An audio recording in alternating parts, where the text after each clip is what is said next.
বন্ধুরা, 26,000 চাকরি বাতিল মামলায় আজকে মামলা কিন্তু বিচারাধীন সুপ্রিম কোর্টে।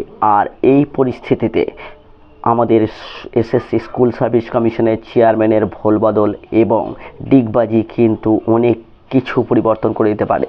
ডোবালে ইনি ডোবাবেন কিন্তু বলে দিচ্ছি আমি বারবার, কারণ তিনি যেরকমভাবে অসহযোগিতা করেছেন দেবাংশু বসাকের ডিভিশন বেঞ্চের সঙ্গে, তিনি যেরকমভাবে অসহযোগিতা করেছেন সিবিআই তদন্তের ক্ষেত্রে, সিবিআই তদন্তের যে ডাটা, যে ওএমআর সিট পাওয়া গেছিল, যেগুলো নথিকে ট্যাম্পারিং করা হয়েছিল, সেগুলোকে সরাসরি ভাষায় তিনি অযোগ্য না বলে বলেছেন।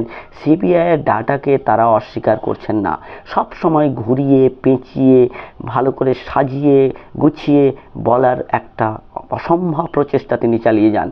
তিনি গত 24 ঘন্টায় আবার বয়ান বদল করেছেন যে যোগ্য অযোগ্যদের তিনি আলাদা করা সম্ভব, ক্যাটেগরি ওয়াইজ, কাস্ট ওয়াইজ তিনি নাকি সেটা করতে সক্ষম। তা এই সক্ষম তিনি যখন ডিভিশন বেঞ্চ বলেছিল, যখন মাননীয় অভিজিৎ গাঙ্গুলি বলেছিলেন, যখন মান্থা স্যার বলছিলেন, যখন সমস্ত বিচারপতি বলছিলেন, এর আগে যখন আপনি সুপ্রিম কোর্টে গেছিলেন, তখন আপনার কথাবার্তা এইরকম দোমুখ টাইপের হবে কেন?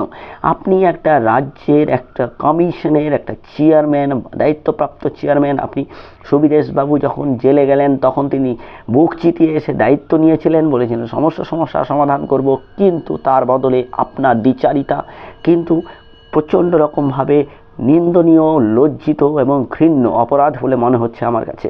আপনি একবার বলেন আছে, একবার বলেন নেই। আপনি কি করতে চাইছেন? আপনি কখনো সহযোগিতা করছেন, কখনো সহযোগিতা করছেন না। সুবিদেশ বাবু ইনি আরেকজন মহান ব্যক্তি।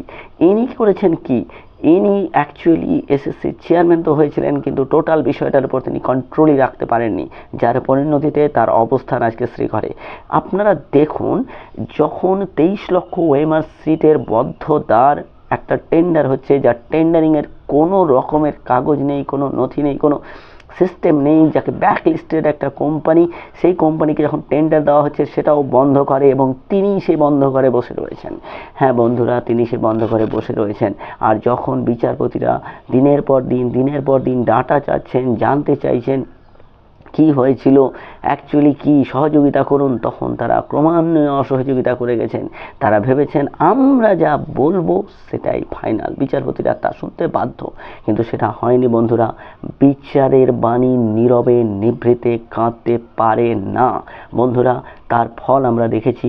দেবাংশু বসাকের স্যার, মাননীয় বিচারপতি দেবাংশু বসাকের ডিভিশন বেঞ্চ সমস্ত চাকরি প্রার্থীদেরকেই কিন্তু প্যানেল থেকে বাতিল করে দিয়েছেন। এদিকে টিওয়াই চন্দ্রচূড় স্যার, তিনি কিন্তু প্রথম দিনই হাইকোর্টের যে স্থগিতাদেশ ছিল সেটাকে কিন্তু সম্পূর্ণ নাকচ করে দিয়েছেন। হাইকোর্টের যে মামলা ছিল সেই মামলাকে স্থগিতাদেশ দেননি, উল্টে বলেছেন ইটস এ ফ্রড, এটা একটা ক্রাইম, এটা একটা বদ্ধতার যে মিটিং হয়েছিল সেই মিটিংয়ে এই কাণ্ড করা হয়েছে। তারপরে তিনি আমাদের শ্রদ্ধেয় স্যার, তিনি অভিজিৎ গাঙ্গুলি স্যার, ইনার কথা যদি শুনতেন, আর সবার কথা ছেড়েই দিলাম, তোমরা যদি ইনার কথাটাই শুধু শুনতেন, ইনার পরামর্শটা চলতেন, তাহলে আজকে যোগ্য চাকরি প্রার্থীদের রাস্তায় আসতে হতো না বন্ধুরা। ইনি কিন্তু পরিষ্কার যোগ্য চাকরি প্রার্থীদের কি বলেছিলেন, তাদেরকে বলেছিলেন যোগ্যদেরকে আলাদা করে অযোগ্যের লিস্ট দিন, তাদেরকে বাতিল করুন, ইভেন তাদের বেতনও তিনি বন্ধ করে দিয়েছিলেন 2 মাস। তো বন্ধুরা, এত কিছু করার পরেও সুপ্রিম কোর্টে গিয়ে আবার হেঁয়ালি করে, আবার উল্টাপাল্টা কথাবার্তা বলে তারা কি করেছিলেন, তারা সিস্টেমটাকে একটু ধামাচাপা দিয়ে রেখেছিলেন, শাক দিয়ে মাছ ঢাকার চেষ্টা করেছিলেন, যে কোনো সময় বেতনটা যদি আবার চালু হয়ে যায়, স্টে হয়ে যায়, এসে একদম চোখ বন্ধ করে দোকান কাটার মতো চিৎকার করে বলবো বাবা স্টে হয়ে গেছে, আর কিচ্ছু হবে না, কারো চাকরি যাবে না। তো বন্ধুরা, এমনটা হতে পারে না।